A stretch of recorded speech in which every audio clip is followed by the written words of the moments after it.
إن الحمد لله نحمده ونستعينه ونستغفره ونعوذ بالله من شرور أنفسنا ومن سيئات أعمالنا من يهده الله فلا مضل له ومن يضلل فلا هادي له وأشهد أن لا إله إلا الله وحده لا شريك له وأشهد أن محمدا عبده ورسوله أما بعد. اللہ رب العالمین کی توفیق اور اس کی بڑی کرم فرمائی اور مہربانیوں کی وجہ سے اللہ نے اس سال بھی ماہ رمضان المبارک کا قیمتی مہینہ، بابرکت مہینہ، مغفرت اور بخشش کا مہینہ، جہنم سے آزادی کا مہینہ اللہ نے ہمیں میسر فرمایا.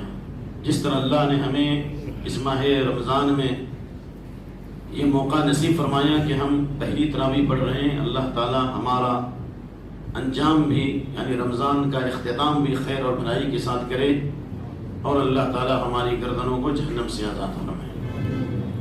مختصر طور پر عرض یہ ہے کہ آج کی تراویح میں انشاءاللہ سورہ فاتحہ کے بعد سورہ بقرہ کی 112 آیتیں تقریباً پڑھی جائیں گی. اس بارے میں کچھ اہم اور ضروری باتیں پیش کرنی ہیں. سب سے پہلی بات یہ ہے کہ سورۃ الفاتحہ جو قرآن کریم کی مصحف کی ترتیب کے اعتبار سے پہلی سورت ہے اور فضیلت کے اعتبار سے سب سے افضل ترین سورت ہے. تمام قرآن کی سورتوں میں سب سے افضل ترین سورت سورۃ الفاتحہ ہے، جس کے بہت سارے نام ہیں. فاتحہ، ام الکتاب، کافیہ، شافیہ، بے شمار نام ہیں.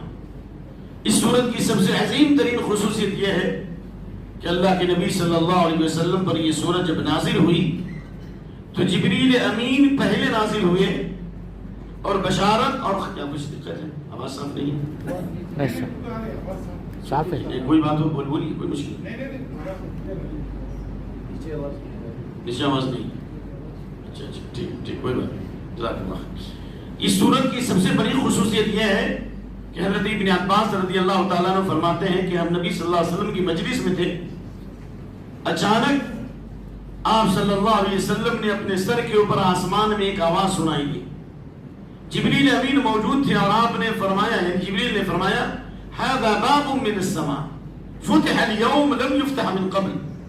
آسمان کا یہ دروازہ جو آج کھلا ہے اس سے پہلے کبھی نہ کھلا تھا اور اس سے ایک فرشتہ نازل ہوا ہے جو آج تک کبھی نازل نہیں ہوا تھا، روئے زمین پہ نہیں آیا. اور ایسی بشارت اور خوشخبری لے کر آیا ہے لم یؤتہما نبی قبلک، جو آپ سے پہلے دو ایسی روشن صورتوں کی بشارت لایا ہے، ایسی بشارت لے کر کے آیا ہے جو آپ سے پہلے کسی بھی امتی کو اور کسی بھی نبی اور کسی بھی امتی کو یہ بشارت نہیں ملی. وہ کون سی بشارت؟ الفاتحہ و خواتیم سورۃ البقرہ، سورہ فاتحہ اور سورہ بقرہ کی آخری آیات.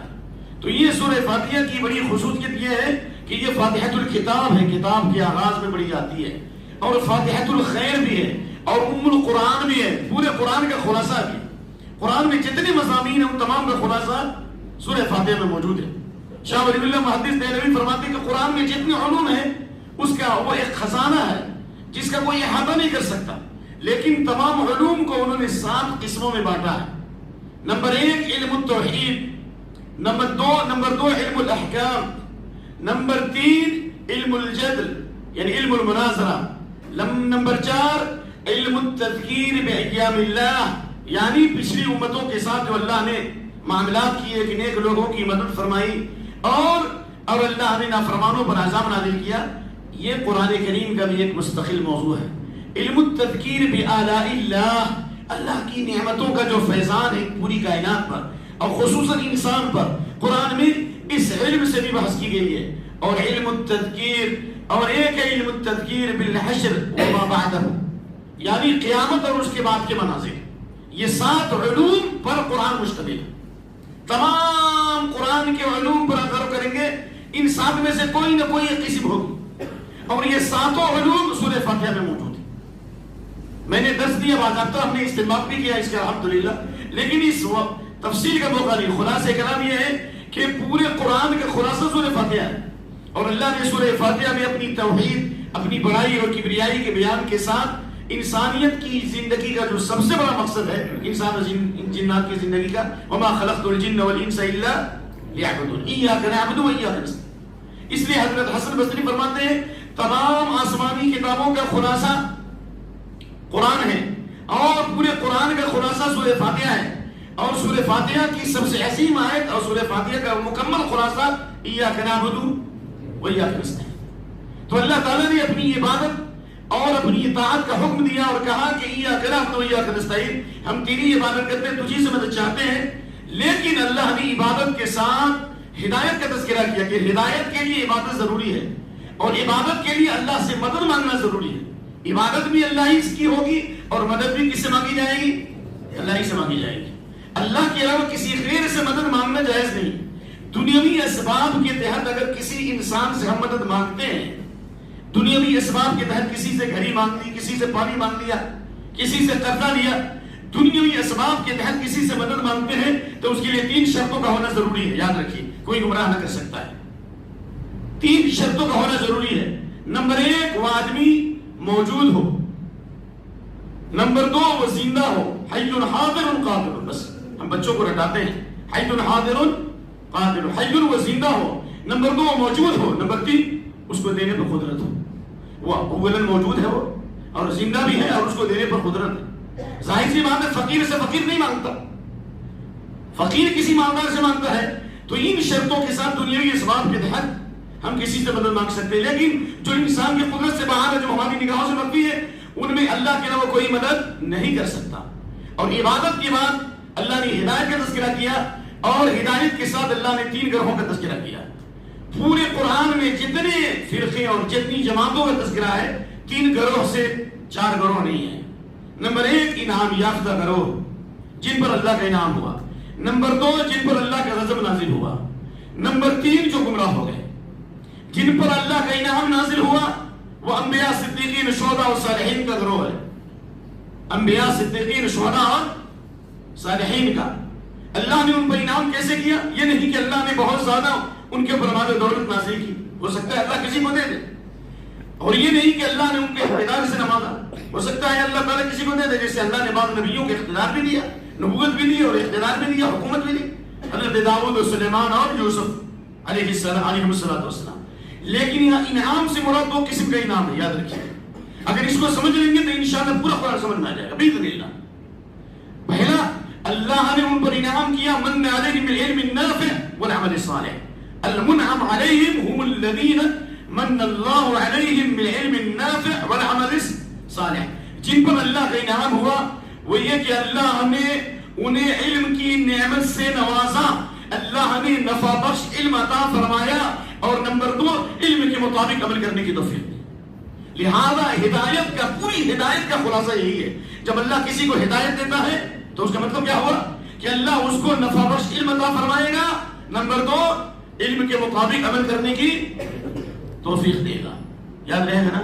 اور یہی ہدایت سبب بنے گی کہ مومن بندے جب جنت میں جائیں گے اسی علم اور عمل کی وجہ سے، تو کہیں گے وقالوا الحمدللہ الذی ہدانا لہذا، تمام تعریف اللہ کے لیے جس نے ہمیں ہدایت دی اس جنت کی، وما كنا لنهتدي لولا ان هدانا اللہ، اگر اللہ ہدایت نہیں دیتا تو ہم جنت کی ہدایت نہیں پاتے۔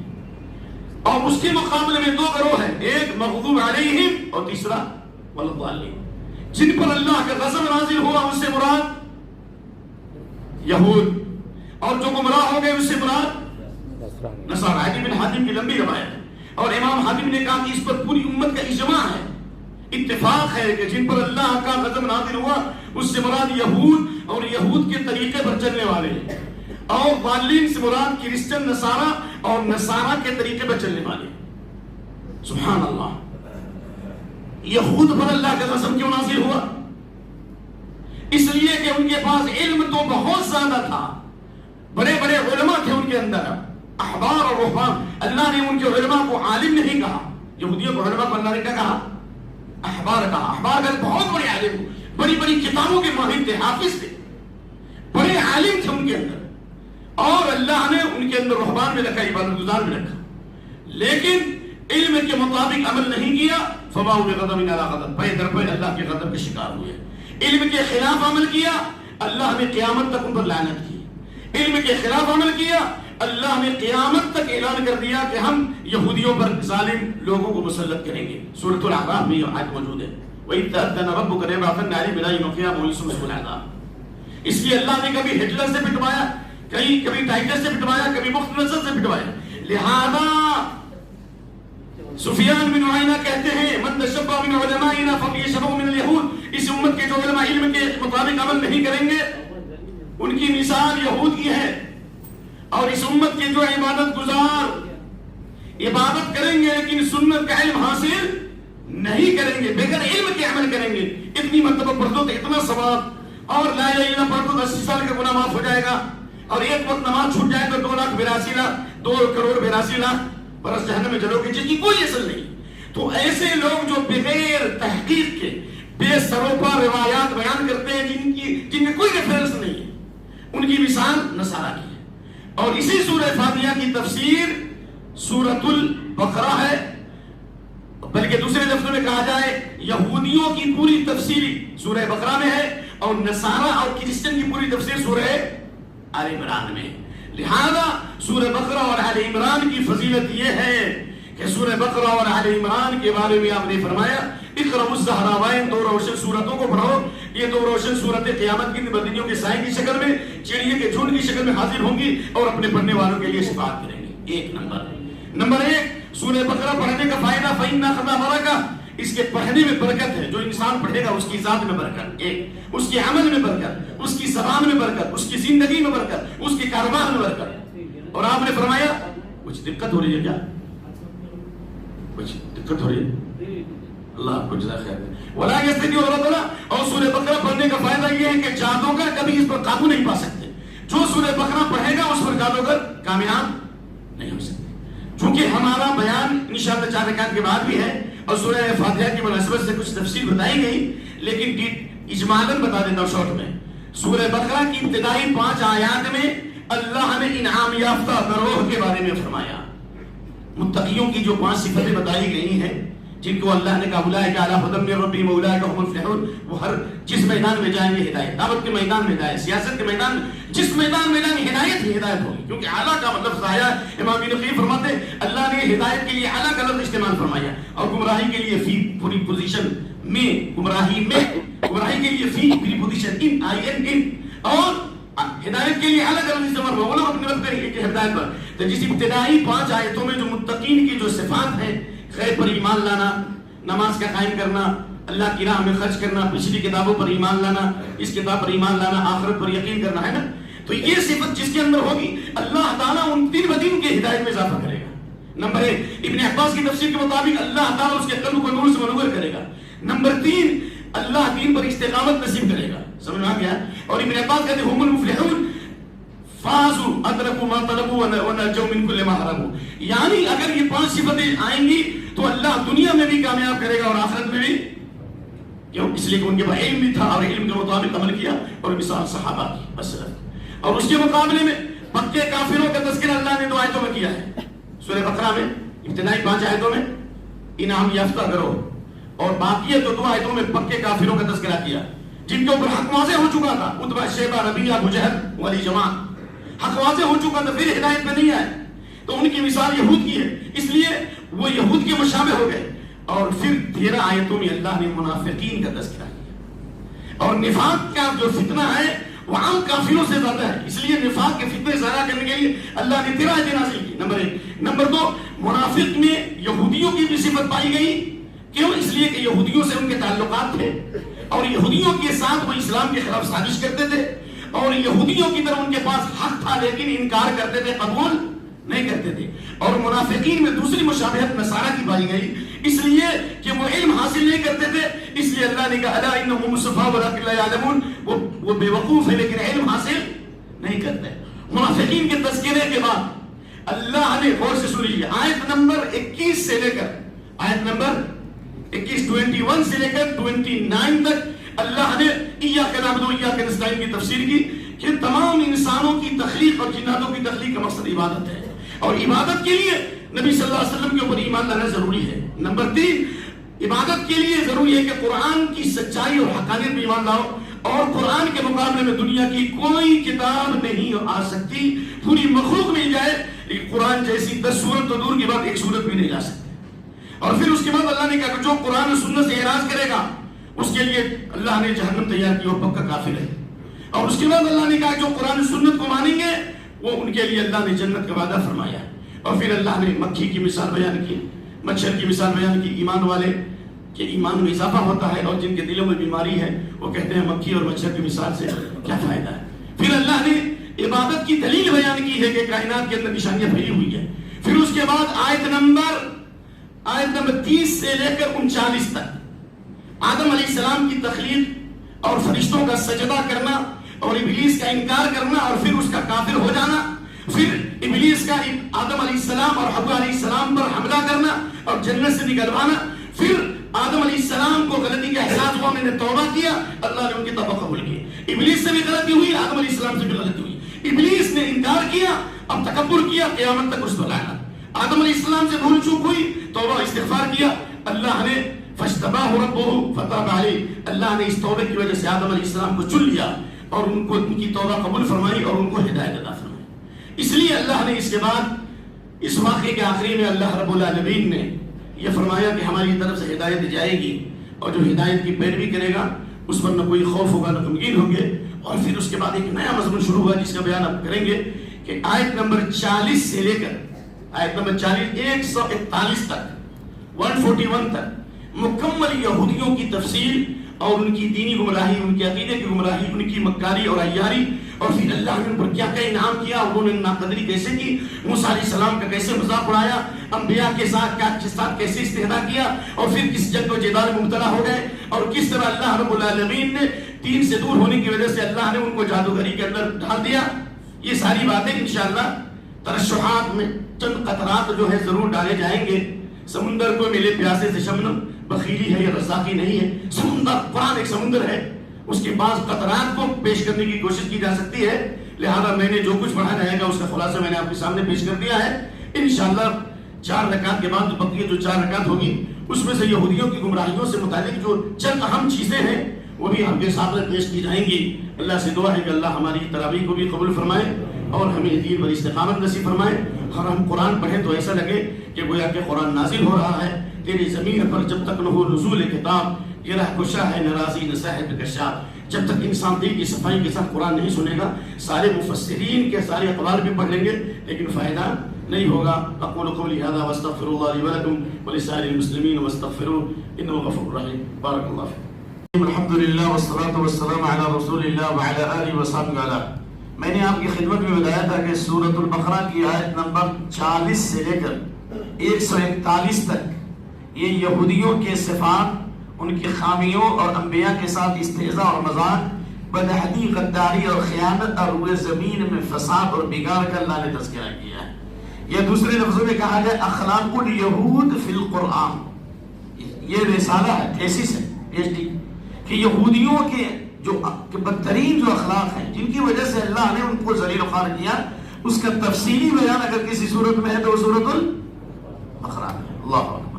چنانچہ حافظ صاحب نے جو تیسری رکعت جو شروع کی جہاں سے مضمون واقعی ہے کہ اللہ تعالیٰ نے آدم اور حوا علیہ السلام کی غلطی کا تذکرہ کیا اور بعد میں جب انہوں نے اس دل کی سچائی سے توبہ کی تو اللہ نے ان کی توبہ قبول کی. کہ آدم اور حوا علیہ السلام نے جو توبہ کیا تو انہوں نے کسی درخت کا وسیلہ لیا یا جھاڑ کا وسیلہ لیا, کسی بزرگ کا وسیلہ لیا, کیا نبی صلی اللہ علیہ وسلم کا وسیلہ لیا؟ ہرگز نہیں. انہوں نے کس کا وسیلہ لیا؟ صرف اللہ کی ربوبیت کا وسیلہ لیا. ربنا ظلمنا انفسنا وان لم تغفر لنا وترحمنا لنكونن من الخاسرین. اے ہمارے رب, ہم نے اپنی جانوں پر بہت ظلم کیا ہے, حالانکہ بھول ہوئی تھی, لیکن دیکھیے اللہ کے سامنے اپنی بے بسی کو کس طرح پیش کر رہے ہیں.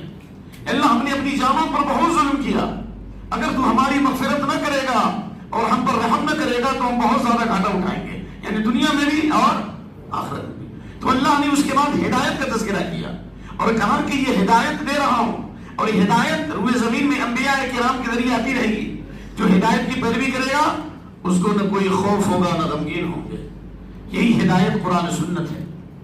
جو ہدایت سے ہٹ گئے وہ گمراہ ہو گئے. اور آپ نے فرمایا ترکت فیکم امرین, میں 2 چیزیں چھوڑے جا رہا ہوں. ترکت فیکم شیئین, 2 چیزیں چھوڑے جا رہا ہوں. ہدایت کیا 2 چیزیں؟ لن تضلوا بعدہما کتاب اللہ و سنتی, جب تک ان دونوں کو پکڑے رہو گے میرے بعد گمراہ نہ ہوگے. لن تضلوا بعدہ, ہرگز گمراہ نہ ہوگے. نمبر 1 اللہ کی کتاب, نمبر 2 میری سنت. تو یہی اصل دین. اصل دین آمد کلام اللہ معظم داشت پر بس حدیث مصطفیٰ برجہ مسلم داشتہ. اصل دین اللہ کی کتاب قرآن مجید ہے اور قرآن کی تفسیر نبی صلی اللہ علیہ وسلم کی سنت، سیرت اور حدیث ہے. اس کے بعد اللہ تعالیٰ نے یہودیوں کی تاریخ بتائی ہے کہ آخر یہودیوں سے اللہ تعالیٰ نے جو عہد و پیمان لیا تھا اور کہا تھا اوفوا بعہدی اوف بعہدکم، میرے وعدے کو پورا کرو تو میں تمہارے وعدے کو پورا کروں گا. اور وعدہ کیا لیا تھا؟ آخری نبی محمد صلی اللہ علیہ وسلم پر ایمان لائیں گے، قرآن پر ایمان لائیں گے اور لوگوں کے سامنے حق کو واضح کریں گے، کیونکہ وہ مدتوں سے انتظار کرتے رہے کہ آخری نبی محمد جب آئیں گے تو ہم ان پر ایمان لائیں گے اور ان کی مدد سے ہم پورے عرب پر حملہ کر دیں گے اور پورے عرب کی بادشاہی کو مل جائے گی. اس کے بعد دل میں فساد تھا، دل میں فساد تھا. لیکن جب محمد صلی اللہ علیہ وسلم ان کے خاندان سے نہیں آئے بلکہ بنو اسماعیل سے آئے، اور بنو اسرائیل کس میں سے تھے؟ بنو اسحاق سے تھے. تو اس لیے فلما جاءهم ما عرفوا كفروا به، پہچاننے کے باوجود بھی انکار کر دیا. اللہ نے کہا کہ سمجھترون ينفس من يكفر بما انزل الله بغيا ان ينزل الله من فضله على من يشاء من عباده فباءوا بغضب على غضب. حق واضح ہونے کے بعد حسد کی بنیاد پر، عناد کی بنیاد پر، تکبر کی بنیاد پر، غرور کی بنیاد پر محمد صلی اللہ علیہ وسلم کی دعوت کا انکار کیا. بھے در بھے اللہ کے غضب کے شکار ہوئے اور اللہ نے ان کے لیے دردناک عذاب تیار کیا ہے. اسی لیے اس امت کو بھی پیغام دیا جا رہا ہے کہ اب یہودیوں کا خاتمہ ہو چکا ہے، نصارہ دنیا کے پردے سے رخصت کیے جا چکے ہیں. اب دنیا کے پردے پہ ایک بڑی امت برپا ہونے والی ہے جس کے ذریعے اللہ دنیا میں امن و امان قائم کرے گا. تو زمین میں اللہ کی توحید کی للکار ہوگی اور پوری دنیا پر اسلام کا جھنڈا لہرائے گا. لیکن اے امت محمدیہ، یہ امت یہود یا امت نصارہ جو تو انبیاء کی اولاد تھے، لیکن اے امت محمدیہ تم تو انبیاء کی اولاد نہیں ہو. وہ نبی کی اولاد تھے لیکن ان پر اللہ کی لعنت ہوئی کہ مسلم بدعتی کی، نبی صلی اللہ علیہ وسلم صفات کو چھپایا اور جو کام اللہ نے دیا تھا اس کو انہوں نے نہیں پہنچایا. اگر تم نے بھی بدعتی کی تو تمہارا بھی انجام وہی ہونے والا ہے. چنانچہ اللہ کے نبی نے فرمایا صلی اللہ علیہ وسلم وَلَا خَبَرَ قَوْمٌ الْعَهْدِ إِلَّا أَسْتَغْفَرُوا الْعَدُوَّ مِنْ غَيْرِهِمْ، جو قوم اللہ کے قانون کو توڑ دے گی، اللہ کے ایگریمنٹ کو توڑ دے گی، اللہ اس پر دوسری ظالم قوم کو مسلط کرے گا. فَأَخَذُوا بَعْدَ مَا فِي أَيْدِيهِمْ، جس طرح یہودیوں سے زمین لے لی گئی اور وہ بھٹکتے رہے، کبھی بخت نصر نے پیٹا، کبھی ہٹلر نے پیٹا، کبھی ٹائٹس نے پیٹا، رومن امپائر نے پیٹا. اگر تم نے بھی بدعتی کی تو تمہارے اوپر بھی ہم دوسری ظالم قوموں کو مسلط کر دیں گے. اس لیے اللہ نے ہمیں ڈرایا ہے اور اس بدعتی کو دور کرنے کا ذریعہ بتایا اقیموا الصلاۃ، نماز قائم کرو، زکات ادا کرو اور جماعت کے ساتھ نماز پڑھو. اور پھر اللہ نے فرمایا کہ ان تمام برائیوں سے بچنے کا ذریعہ یہ ہے کہ سچے دل سے توبہ کرو اور نمازوں میں خشوع و خضوع پیدا کرو. یہ دعوت دی جا رہی ہے یہود کو، اور یہود کے ساتھ امت کو بھی خطاب ہے. اور کہا کہ اللہ سے مدد مانگو، اپنے خاندان کا سہارا مت دو، اپنی جماعت کا سہارا مت دو اور اپنی شیخی مت بگاڑو، بلکہ مدد مانگو صبر کے ذریعے اور نماز کے ذریعے. دین پہ ثابت قدم رہو، نمازوں میں خشوع و خضوع پیدا کرو. نماز بہت مشکل و بھاری ہے مگر ان کے لیے نہیں جو اس بات پر یقین کرتے ہیں کہ اللہ سے ملنے والے ہیں. پھر اللہ تعالیٰ نے یہودیوں پر جو انعام کیا تھا اس کی ایک لمبی فہرست ہے. پہلے جی ظاہر ہے اتنے وقت میں تو نہیں بتائیں گے. مثال کے طور پر اللہ تعالیٰ نے ان کو سارے عالم میں فضیلت دی. نمبر 1. نمبر 2، اللہ نے ان کو دریا پار کرا دیا اور فرعون اور اس کا لشکر، فرعون اور اس کے سارے لشکر، اللہ نے ان کی نگاہوں کے سامنے جو برسا برس تک بنی اسرائیل پر ظلم کر رہے تھے، ان کے عورتوں کو غلام بناتے تھے، ان کے بچوں کو قتل کرتے تھے، اللہ نے ان کی نگاہوں کے سامنے 10ویں تاریخ کو، کون سی 10ویں تاریخ؟ محرم کی 10ویں تاریخ کو اللہ نے غرقاب کر دیا اور وہ دیکھتے رہے. فرعون اور اس کا لشکر غرقاب ہو گیا اور بنی اسرائیل کو اللہ نے دریا پار کرا دیا. کتنی بڑی مدد تھی. اور اللہ نے دریا پار کرنے کے بعد مقام تیہ میں بدریوں کا سایہ کیا. نمبر 3، ان کو کھانے اور کمانے کے لیے نہ کسی فیکٹری کی ضرورت نہ کارخانے کی ضرورت، ریڈی میڈ کھانا آتا تھا. وہ کون سا کھانا تھا؟ من والسلوى. من کیا تھا؟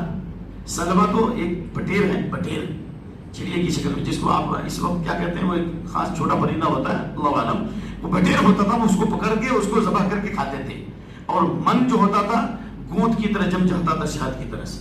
یہودی لوگ اتنے جو ذہین ہیں، کیوں؟ اس کی وجہ یہ ہے کہ کم وقت یہ قوم جو ہے نا بہت کھائی ہوئی ہے من والسلوى، بڑے ذہین ہوتے ہیں، من والسلوى کھانے والے ہیں. تو جتنی غذا مضبوط ہوگی حافظہ میموری بھی اتنی تیز ہوتی. تو من والسلوى کھایا، لیکن من والسلوى کھانے کا نہ ہم یہ نہ کھائیں گے، ہم کو پیاز چاہیے، لہسن چاہیے، اور کیا چاہیے؟ قطعہ ککڑی چاہیے. تو کہا تستبدلون الذی هو، اللہ تعالیٰ تم کو اتنی اچھی نعمت دے رہا ہے، اس کو چھوڑ کر کے تم اس سے خراب چیز لے رہے ہو.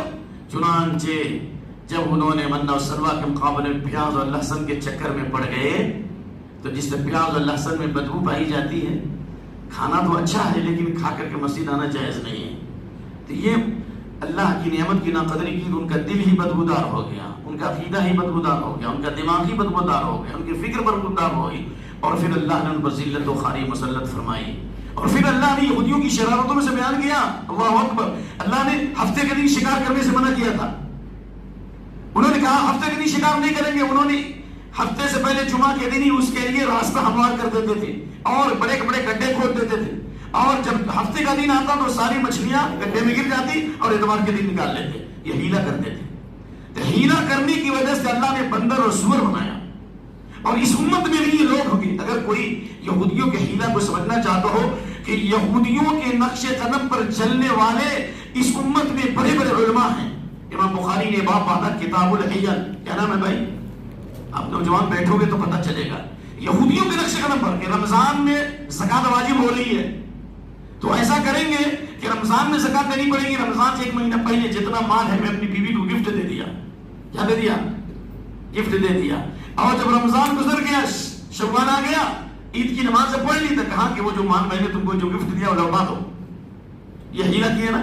ہیلا کر کے اور لوگوں نے جس کو باضابطہ جائز قرار دیا ہے. اور اسی ہیلے میں سے طریقہ کیا ہے جو اس کو حلالہ کیا جاتا ہے. یا ایک مجلس میں 3 طلاق دے دیا. حالانکہ ایک پرندہ جو ایک گولی سے مر سکتا ہے اس کو 3 گولی کیوں مارا؟ کیونکہ ناجائز ہے، ایک ہی دینا چاہیے. اور اس کو 3 اس کے بعد اس کو حرام کر دیا. پھر 2 دن کے لیے اس کو کسی مرد سے شادی کرایا اس عورت کی، اور پھر جو منہ کالا کیا اور پھر اس نے طلاق دلوایا اور پھر پہلے مرد سے وہ نئی نکاح کے ذریعے رجوع کرتی ہے. تو یہی ہے یہودیوں والا طریقہ. لعن اللہ المحلل والمحلل. حلالہ کرنے والے پر جس کے لیے حلالہ کیا گیا اس پر بھی اللہ کی لعنت ہے. الاخری انشاءاللہ اس کا تفصیل بیان آئے گا. گائے کے واقعے کا بیان آیا ہے کہ جب ایک قاتل جس نے قتل کیا تھا پتہ نہ چلا کہ قاتل کون ہے، اور گائے کی محبت ان کے دل میں تھی، اس لیے اللہ نے کہا گائے ذبح کرو. اللہ کے نبی فرماتے ہیں صلی اللہ علیہ وسلم کوئی بھی گائے کا ذبح کر دیتے تو ہو جاتا، کیونکہ ان کے دل میں شرارت تھی. تو انہوں نے کہا نہیں، گائے کا رنگ کیسا ہو، اس کا کلر کیسا ہو، اس کی عمر کیسی ہو، پوری تفصیل اس میں. یہاں تک کہ ہر دفعہ ایک ایک صفت اللہ بتاتا رہا کہ بالکل جوان بھی نہ ہو اور بوڑھی بھی نہ ہو، دونوں کے بیچ میں ہو. پھر انہوں نے مزید سوال کیا کہ اس کا کلر کیسا ہو. انہا بقرۃ صفراء، زرد رنگ کی ہو لیکن اس کا رنگ جو شوخ ہو. پھر کہا یہ بھی کافی نہیں ہے، اور بھی بتایا جائے. تو کہا کہ اتنی کمزور نہ ہو جو دبلی ہو، اور یہ بھی نہ ہو کہ ہمیشہ جو ہے ولا تک اور نہ ہل جوتنے میں کام آتی ہو، بالکل پاک صاف ہو. تب اللہ انہوں نے کہا انشاءاللہ ہم یہ کام کریں گے. اگر وہ پہلی دفعہ ہی اللہ نے جو کہا تھا گائے ذبح کرنے کے لیے کسی بھی گائے کو ذبح کر دیتے تو کام چل جاتا. لیکن جب اس کے اعلیٰ میں کیل و قال میں چلے گئے تو اس مشقت مبتلا ہو گئے. اس کی وجہ سے اللہ کے نبی فرماتے لا تستحلوا محارم اللہ، اللہ کی حرام کر وہ ارتکاب مت کرو جو یہودیوں نے کیا کہ بہت سی حرام چیزوں کو حلال کر لیا اور حلال چیزوں کو حرام کر لیا ہیلوں کے ذریعے، اور اس کی وجہ سے اللہ کے ان کے اوپر لعنت ہوئی. تو خلاصہ کلام یہ ہوا کہ یہ گائے کا تذکرہ ہے، اس لیے اس کا نام سورۃ البقرہ پڑا ہے. اور یہودیوں کی شرارتوں میں سے بعض شرارتوں کا تذکرہ یہ ہے کہ یہودیوں کے علماء میں کیا خرابی تھی اور عوام میں کیا خرابی تھی. سمجھ میں آیا نا؟ یہودیوں کو علماء میں خرابی یہ تھی کہ وہ منہ دیکھ کے فتویٰ دیتے تھے، پیسے لے کے فتویٰ چینج کرتے تھے. جتنا پیسہ ہوگا اتنے نمبر کا فتویٰ ہوگا. آپ نے سنا ہے نا لوگ پیسے لے کر فتویٰ بدلتے ہیں، بہت سے لوگ پکڑے بھی گئے ہیں، جاننا ہے یا نہیں؟ تو یہ اللہ نے ان کے بارے میں کہا فوائد للذین یکتبون الکتاب بایدیہم، اپنے ہاتھ سے کتاب کو لکھتے تھے اور کہتے تھے یہ اللہ کی طرف سے ہے، اور حالانکہ وہ اللہ کی طرف سے نہیں ہوتا تھا، وہ اپنی بات ہوتی تھی. حوالہ دیتے تھے، ریفرنس دیتے تھے اللہ کی کتاب کا، بات اپنی ہوتی تھی تاکہ دنیا کی دولت کمائیں، پیسے کمائیں. اللہ نے کہا ان کے ہاتھوں کے لیے تباہی ہے. جن ہاتھوں سے انہوں نے فتویٰ لکھا ان کے لیے بھی تباہی ہے، جو کمایا ان کے لیے بھی تباہی. یہ آیت کریمہ ان لوگوں میں صادق آتی ہے جو تعویذ لکھتے ہیں، گنڈے لکھتے ہیں اور کہتے ہیں یہ تو قرآن کی تعویذ ہے. ارے ساری قرآن کی تعویذ تاخوں میں بسانے کے لیے، آنکھوں میں بسانے کے لیے، تعویذ بنانے کے لیے قرآن ہے. تاخوں میں بسایا جاتا ہوں، آنکھوں میں بسایا، تاخوں میں بسایا جاتا ہوں، آنکھوں میں بسایا جاتا ہوں، تعویذ بنایا جاتا ہوں، دھودوں کے پلایا جاتا ہوں. کیا قرآن اسی کے لیے ہے؟ تو اس لیے یہ تعویذ لکھنے کی جو تاریخ ہے یہ کہاں سے ملتی ہے؟ یہود سے. کیوں؟ اس لیے کہ تعویل مانتے کہ 2 نمبر 4 نمبر 5 نمبر. یہ نمبرنگ کی تاریخ، یہ سب سے پہلا یہودی عالم تھا جس کا نام تھا جرمن سائنٹسٹ تھا یا یہودی تھا، اس کا نام تھا فیثاغورس. اس نے سب سے پہلے یہ نمبرنگ کی. اس لیے ان ظالموں نے نبی صلی اللہ علیہ وسلم کو 92 نمبر دیا اور بسم اللہ کا 786 رکھا، جبکہ 787 ہونا چاہیے. نعوذ باللہ. تو یہ یہودیوں کے علماء میں گڑبڑی تھی اور ان کے عوام میں گڑبڑی کیا تھی؟ ان کے عوام میں گڑبڑی کیا تھی کہ وہ صرف اور صرف تمنا کرتے تھے، یعنی الا امانی. کیا کہا اللہ تعالیٰ نے؟ وہ امانی کرتے تھے، یعنی آرزو تمنا کر ہم جنت میں جائیں گے، ہم جنت میں جائیں گے. اس کی تفسیر امام ابن کثیر کہتے ہیں صرف الفاظ پڑھتے تھے لیکن ان کے معنی پر غور نہیں کرتے تھے اور کہتے تھے صرف کتاب پڑھ لینا کافی ہے. یہی خرابی اس امت کے اندر ہے. رمضان میں پڑھ لیا، سورۃ الکہف پڑھ لیا، بہت فضیلت کی بات ہے. کبھی کبھی پڑھ لیا، سمجھا کہ پورے قرآن کی برکت ہو گئی. نہیں، اسی وجہ سے ان کے علماء نے ان کو گمراہ کیا اور ان کو مس گائیڈ کیا اور ان کو جو ہے دین سے دور کر دیا. اگر ہم سب بھی قرآن و سنت کو غور و فکر کریں گے تو انشاءاللہ گمراہ نہیں ہوں گے.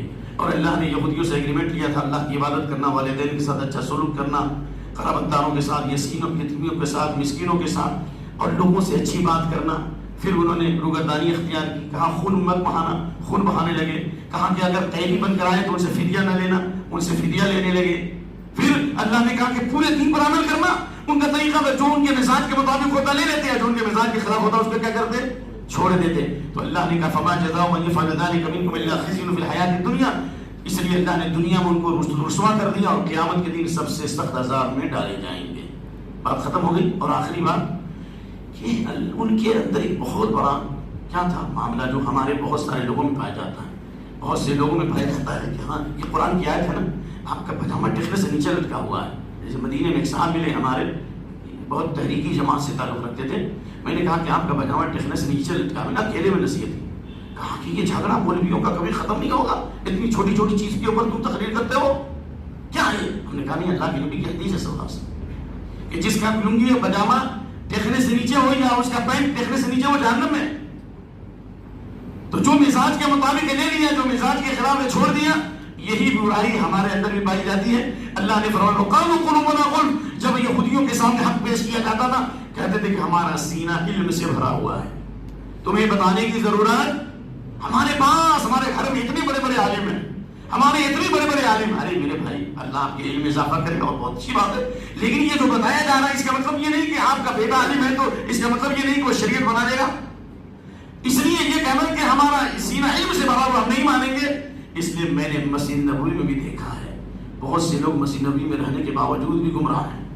کیوں؟ اس لیے وہ کہتے ہیں کہ قرآن و سنت نہیں، ہم کو مسلک والا دین چاہیے.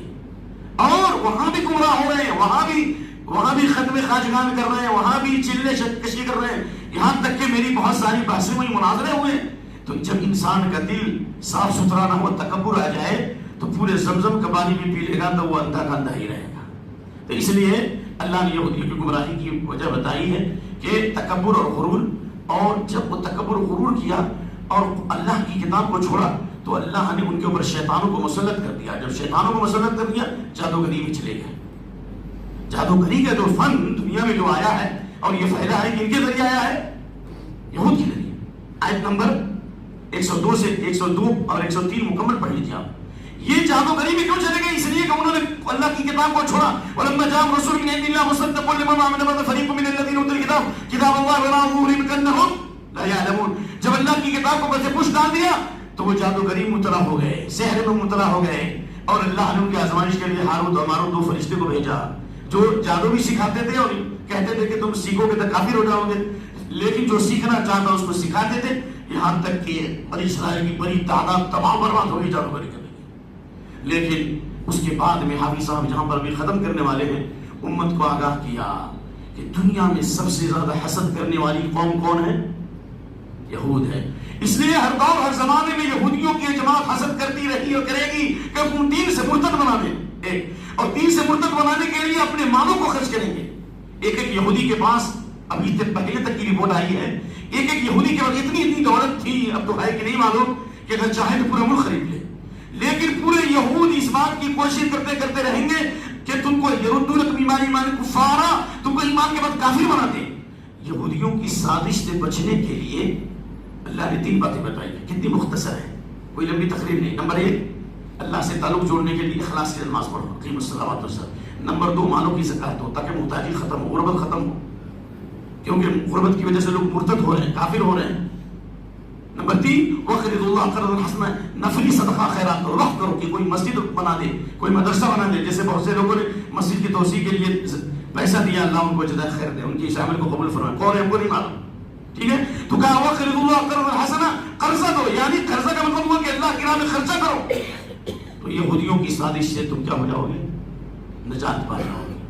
اور اللہ نے چلتے چلتے آخری جو مضمون جس پر حافظ صاحب ختم کریں گے وہ یہ کہ یہودی کہتے تھے لن يدخل الجنت الا من كان هودا و نصارى، جنت میں یا تو یہودی داخل ہوگا یا نصرانی داخل ہوگا۔ ان کو اتنا غرور تھا، آج بھی لوگ ہم ٹناٹن ہیں، کوئی بھی ہو سکتا ہے، کیا ہے ہم ٹناٹن ہے؟ بھائی ٹناٹن کرنے سے کوئی فائدہ نہیں۔ یہاں تو اللہ کے نبی فرما رہے ہیں، بخاری کی حدیث ہے، میں اللہ کا رسول ہوں، مجھے نہیں معلوم میرے ساتھ کیا ہوگا، تمہارے ساتھ کیا ہوگا۔